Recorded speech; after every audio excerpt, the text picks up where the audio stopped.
મોહરમ મહિનાનો 10મો દિવસ યોમે આસુરા તરીકે ઉજવવામાં આવે છે, જેના ઇસ્લામ ખૂબ જ પવિત્ર અને મહત્વપૂર્ણ દિવસ માનવામાં આવે છે। આ દિવસે ઇમામ હુસૈને કરબલાની ધરતી પર અન્ય સામે અવાજ ઉઠાવતા પોતાના જીવનનું બલિદાન આપ્યું હતું। તેઓ પૈગંબર હજરત મુહમ્મદ સાહેબના પુત્ર હતા અને તેમની શહાદતને હજુ પણ ધૈર્ય, ન્યાય અને બલિદાનનું સૌથી મોટું ઉદાહરણ માનવામાં આવે છે।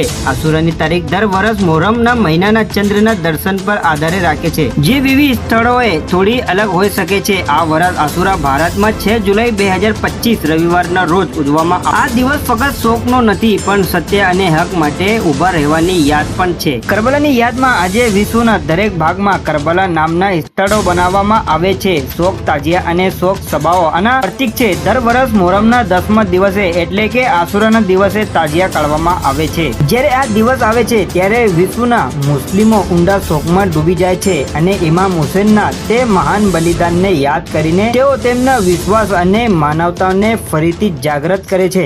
Bureau report KVN TV news Surat.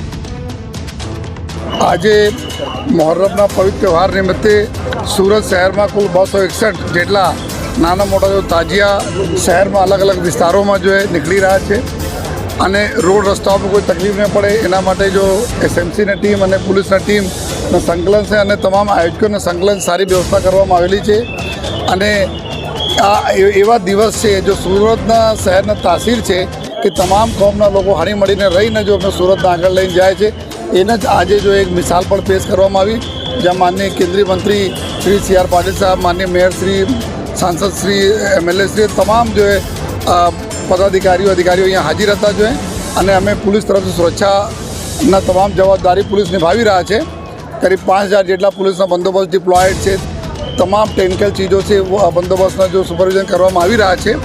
સાથોસાથ જો લોકોનો સહકાર છે જો અમારે માટે સૌથી અગત્યનો હોય છે, આ સહકાર મળી રહ્યા છે। એના માટે હું તાજિયા કમિટીના તમામ અસદભાઈ, એની ટીમ અને કદીરભાઈ પીરજાદા અને એની પૂરી ટીમનો ખૂબ ખૂબ આભાર માનું છું। આજરોજ આ ભાગળ 4 રસ્તા ઉપર સુરત શહેરમાં યૌમે આશુરાના દિવસે જે પરંપરા મુજબ જુલુસ નીકળતું હોય છે, આજે આપ જોઈ રહ્યા છો કે સાંજે 5 વાગ્યા છે, 6 વાગ્યા છે અને લગભગ 50થી 70 તાજિયા જેટલા અહીંથી પાસ થઈ ગયા છે તાજિયા। પાછળ બી લાઈન લાગી જાય છે, વરસાદી માહોલ છે।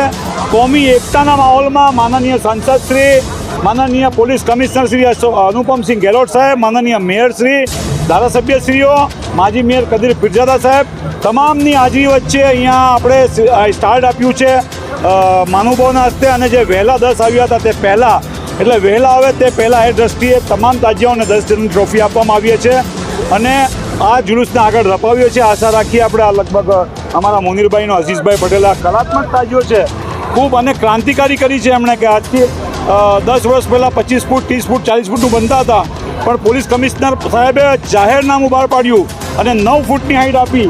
એમણે 9 ફૂટની પણ અંદર તાજિયો બનાવ્યો છે। આ એક સૌથી મોટો દાખલો છે, સુરત શહેર માટે દાખલો છે અને તમામ તાજિયા આયોજકોને પણ હું પણ અપીલ કરું છું કે આવી રીતે નાના જ તાજિયાઓ બનાવવા જોઈએ, ખૂબસૂરત બનાવવા જોઈએ। હું એમને મુબારકબાદી આપું છું, શહેરના તમામ તાજિયા આયોજકોને મુબારકબાદી આપું છું કે તમે વહેલા આવ્યા છો અને આગળ જુલુસ આપણે દબાવીએ।